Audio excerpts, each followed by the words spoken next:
Eu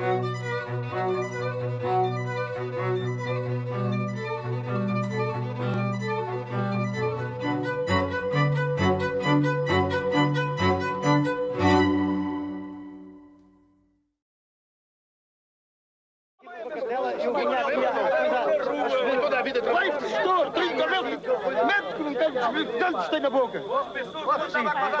Pronto, não vai, que é com a tua trinca.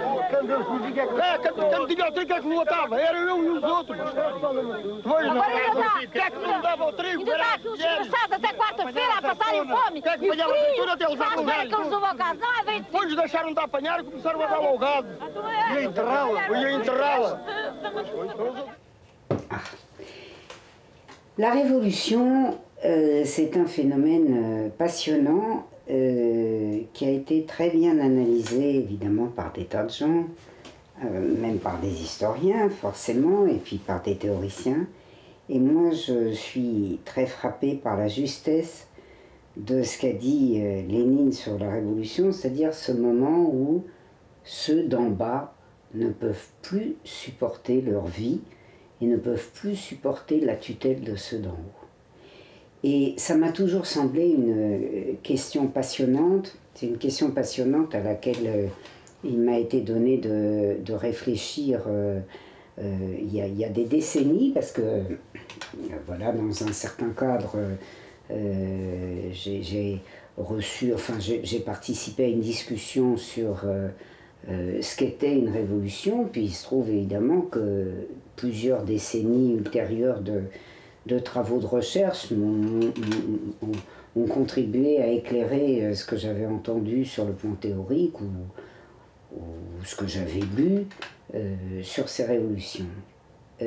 Parce qu'il y a un aspect qui me frappait beaucoup, et je crois quand même que l'avenir a donné raison à ce que je pensais. J'étais tout à fait persuadée que ce qu'on racontait dans les années 70 sur les défauts des révolutions, et en l'occurrence évidemment de l'Union soviétique, n'avait strictement aucun intérêt, parce qu'aucune révolution n'a jamais été faite sur le modèle d'une autre.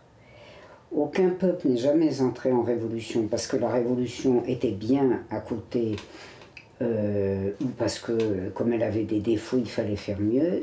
Les révolutions n'interviennent qu'à un moment de déséquilibre très rare, où la crise de la société est telle que la population dit non, et que dans des circonstances données de rapport de force, en général évidemment tout à fait spectaculaires, en tout cas au XXe siècle, il n'est plus possible pour les classes dirigeantes d'exercer leur pouvoir hégémonique comme avant. Par exemple, alors ça suppose d'abord des circonstances économiques particulières. On n'a jamais vu de révolution sans crise systémique.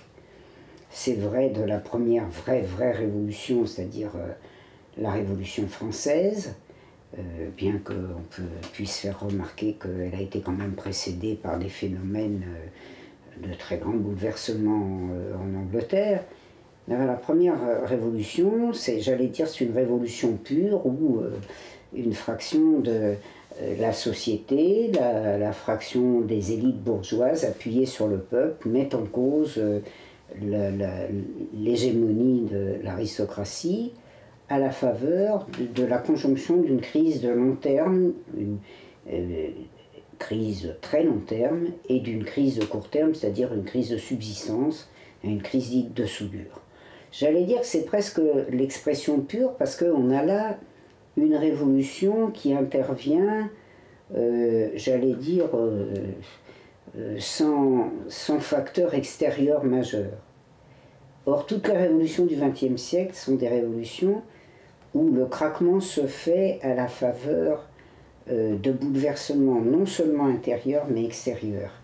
C'est-à-dire que la première grande révolution du XXe, la révolution du XXe siècle, la révolution par excellence du XXe siècle, c'est-à-dire la révolution bolchevique, se fait au moment d'une guerre grave, d'une guerre que le régime est incapable de mener, et qui révèle une colère extraordinaire de la population qui fait coalescence avec des tas de phénomènes. Et donc, voilà, c'est imprévisible. Et le moujik qui se tenait tranquille, tout d'un coup, décide d'occuper les terres et de hausser les épaules quand les comtesses disent qu'elles vont appeler l'armée et la police, de toute façon, qui elles aussi sont débordées, dépassées, atteintes par des conflits de classe. Voilà. Et donc, en fait, une révolution, c'est quelque chose qui intervient à un moment de rapport de force très intense, court, qui peut ne pas durer, ce qui fait que les classes dirigeantes peuvent reprendre leur assise, c'est le cas en Hongrie. Et